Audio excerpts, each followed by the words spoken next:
প্রশিক্ষা সংস্থা যারা আপনারা বলেছেন কতগুলো কথা যে আপনাদের প্রমোশনের কথা রয়েছে, অনেকরাই রিটায়ার্ড হয়ে গেছে, রেগুলার হল নেই, সেরকম অনেক আপনাদের অসুবিধা রয়েছে। তো সেগুলা আপনারা আমাকে একটু ডিটেলসে লিখে দেবেন, একটু ডিটেলসে আমার কাছে লিখে দিলে সেটা আমার একটু সুবিধা হবে। সেগুলো নিয়ে আমি অ্যাসেম্বলিতে কথা বলার জন্য মানে কমপ্লিট ডিটেলসটা আমার লাগবে, কমপ্লিট ডিটেলসটা আপনারা আমাকে দেবেন। আমি তারপর আমি সেটা নিয়ে কথা বলবো। এখানে স্টাফ কোয়ার্টারের জন্য স্টাফ কোয়ার্টারের অসুবিধা রয়েছে।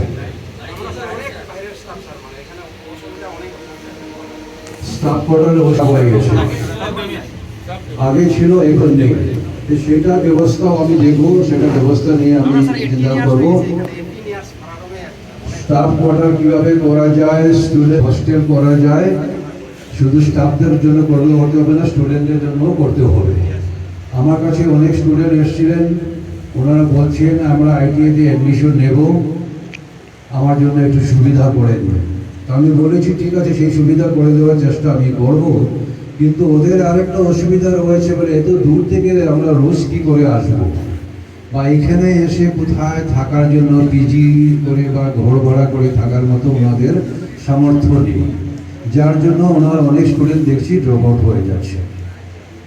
তো সেটা হওয়ার কারণ কি, আমাদের এত বড় একটা ইনফ্রাস্ট্রাকচার থাকা সত্ত্বেও অনেক স্টুডেন্টরা সেটা অসুবিধা ফিল করছেন আজকে। তো সবচেয়ে প্রথম ঠিক আছে, আমি হোস্টেল নিয়ে আমি কাজ করব।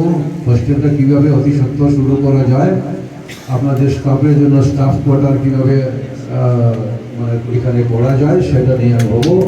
সঙ্গে সঙ্গে এখানে একটা নতুন বিল্ডিং কীভাবে করা যায় ITI, সেটা নিয়েও আমি এবার অ্যাসেম্বলিতে কথা বলবো। তো এখানে যারাই রয়েছেন স্টুডেন্টরা, আপনাদের ভবিষ্যৎ উজ্জ্বল কামনা করে আমি আমার বক্তব্য আজকের মধ্যে এখানে শেষ করছি। নমস্কার, ধন্যবাদ। ভারত মাতা কি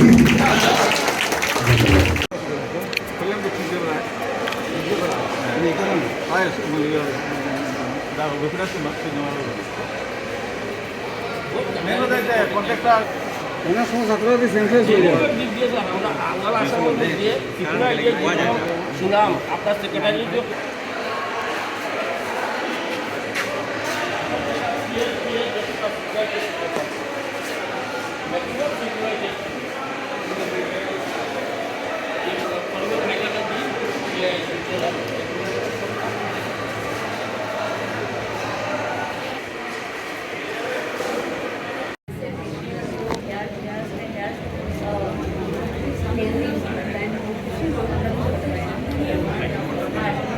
খাওয়ার পর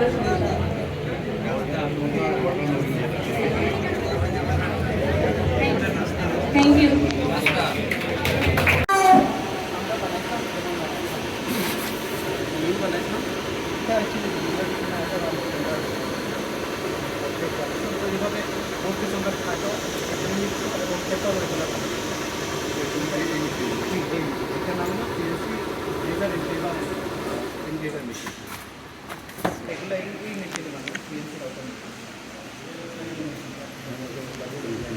দরজা যেগুলো ইলেকট্রিক কাঠগুলো এখানে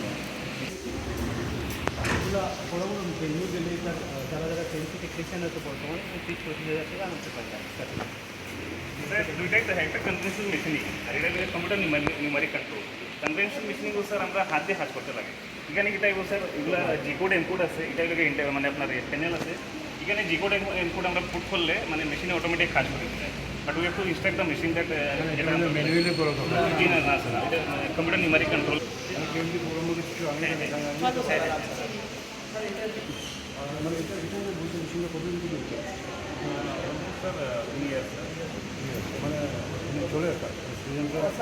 লেবার ফার্স্ট টাইম মানে এই বছর প্রপোজ করা হয়েছে, এই বছর থেকে ট্রেড স্টার্ট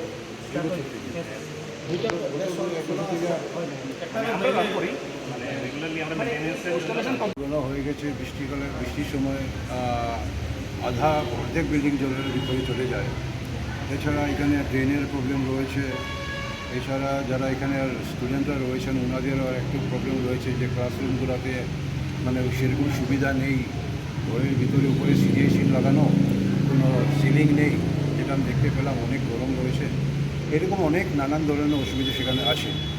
আর স্পেশালি বিশেষ করে যে যারা ফ্যাকাল্টি যারা রয়েছেন ওনাদেরও অনেক অসুবিধা প্রবলেম রয়েছে, অনেকেরা রেগুলার হয়ে নাই, অনেকের প্রমোশন হয় নাই, সেরকমও রয়েছে।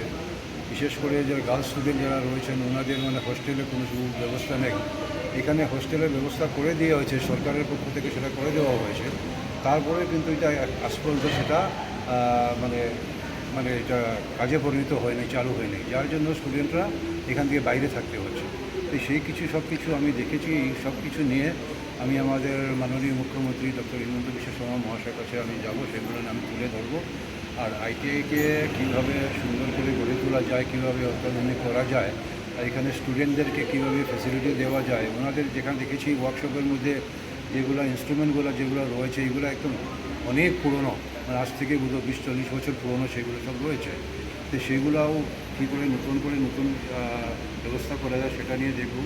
ইতিমধ্যে আমরা রয়েছি এটাতে টাটা কী বলে এটা টাটা সেন্টার টাটা সেন্টার, এখানে আমরা রয়েছি। আর এটাতে এখানে যে যে দেখতে পেলাম এটা খুব সুন্দর রয়েছে, অত্যাধুনিক সব কিছু মেশিন রয়েছে। এখান থেকে স্টুডেন্টরা যখন শিখে যাবে আমি আশা করছি স্টুডেন্টরা নর্থ ইস্টে বাইরে গিয়ে ওনারা পাবেন, বড় বড় কোম্পানিতে ওনারা সংস্থাপন পাবেন এখান থেকে যদি ট্রেনিং নিয়ে যান। আর এই বিল্ডিংয়ের সব কিছু ঠিক আছে দেখেছি, কিন্তু এই বিল্ডিংটা যে রিপেয়ার করেছে বা এই বিল্ডিংয়ের যে কন্ট্রাক্টর যে ছিল, আর আজকে ওনারা মেশিন চালু করতে পারছেন না, কেন বিল্ডিংয়ের উপর থেকে জল পড়ছে। তো সেটা নিয়ে আমি ইতিমধ্যে বিল্ডিং ডিভিশনের ইঞ্জিনিয়ারের সঙ্গে কথা বলেছি, আর উনি অতি সত্বর সেখানে এসে দেখবে এটা সেটা সুব্যবস্থা করবে। এটা মূলত আপনি বলেছেন যে মডেল আইটিআই হিসাবে গড়ে তোলার প্রচেষ্টা করবেন আইটিআই। হ্যাঁ, মডেল আইটিআই হিসাবে গড়ে তোলার আমি চেষ্টা করব। আর এইখানে নতুন বিল্ডিংয়ের দরকার, পুরোনো যেটা বিল্ডিং রয়েছে এটা এখনও ওয়াটার লেভেল বৃষ্টি হলে এটা মানে কমেও না হলে 5 ফুট জলের তলা চলে যায়। তো যেটা আমি দেখতে পেয়েছি অফিসের চেয়ার টেবিল ফাইলপত্র আলমারি সব প্ল্যাটফর্মে নিয়ে এদিকে দৌড়াদৌড়ি করতে হয়, সেটাতে অনেক অসুবিধায় অনেক ফাইল মিসিং হয়ে যায়, যার জন্য ওই পুরোনো বিল্ডিংটাকে ফ্লাড মুক্ত করা সম্ভব নয়। এখানে এটা করে নতুন করে একটা নতুন বিল্ডিং তৈরি করতে হবে, আর সেটা নিয়ে আমি মাননীয় মুখ্যমন্ত্রী মহার সঙ্গে আমি সেটা কথা বলব। এবং সামনে যারা উপস্থিত রয়েছেন এই আইটিআর টিচার্স, শিক্ষক শিক্ষিকা, স্টুডেন্টস এবং এই অঞ্চলের শ্রদ্ধার নাগরিকবৃন্দ এবং আমার পত্রিকার এবং সোশ্যাল মিডিয়ার ইলেকট্রনিক মিডিয়ার ভাই বন্ধুগণ, সবচেয়ে প্রথম আপনাদেরকে ধন্যবাদ দিচ্ছি যে আজকে আমাকে আমন্ত্রণ করে এখানে একটা সম্বর্ধনা সভার আয়োজন করা হয়েছে, যার জন্য আপনাদেরকে আমি ধন্যবাদ দিচ্ছি। আর এই সম্মান শুধু আমার সম্মান নয়, এই সম্মান আমি মনে করি আমাদের বড়খলার জনগণের সম্মান। আজকের এই সম্বর্ধনা সভায় অনেক কিছু বক্তব্যের মাধ্যমে উঠে এসছে। সবচেয়ে প্রথম আমি বলবো এখানে যারাই উপস্থিত রয়েছেন, স্টুডেন্টরা যারা রয়েছেন, ছাত্রছাত্রীরা রয়েছেন, আপনারাই কিন্তু আমাদের দেশের ভবিষ্যৎ। শিক্ষা, দক্ষতা সেটাই আপনাদের জীবনের বা আমাদের দেশের সেটা একটা ভবিষ্যৎ। যে আপনারা ভালো করে পড়াশোনা করবেন, আমাদের এলাকার এই আইটিআই নাম রোশন করবেন। ইতিমধ্যে শুনতে পেয়েছি 1957 ইংরাজিতেই সেই এটা এস্টাবলিশ হয়েছিল, তারপর নাকি এখান থেকে অনেক স্টুডেন্টরা বেরিয়ে গেছেন, অনেক স্টুডেন্ট এখান থেকে বেরিয়ে নিজ নিজ কর্ম সংস্থাপনে রয়েছে।